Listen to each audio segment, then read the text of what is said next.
ഈ I love Kochi, I love Kozhikode എന്നൊക്കെയുള്ള logo കണ്ടിട്ടില്ലേ? അത് ശരിക്കും ഉണ്ടാക്കിയത് ഒരു വലിയ സാമ്പത്തിക പ്രതിസന്ധി മറികടക്കാനാണെന്ന് പറഞ്ഞാൽ വിശ്വസിക്കും. സംഭവം നടക്കുന്നത് 70കളിലാണ്.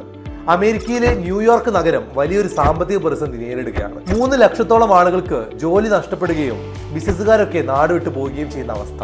അങ്ങനെ എന്ത് ചെയ്യണമെന്ന് അറിയാതിരിക്കുമ്പോഴാണ് അധികാരികൾക്ക് ഒരു ഐഡിയ തോന്നുന്നത്. ടൂറിസം പ്രൊമോട്ട് ചെയ്ത് കാശുണ്ടാക്കിയാലോ എന്ന്. അങ്ങനെ ടൂറിസം പ്രൊമോട്ട് ചെയ്യാൻ ഒരു ആഡ് ക്യാമ്പയിൻ ഉണ്ടാക്കാൻ വേണ്ടി അവർ ഏജൻസിയായ വെൽസ് റിച്ച് ഗ്രീനെ അപ്രോച്ച് ചെയ്യാണ്.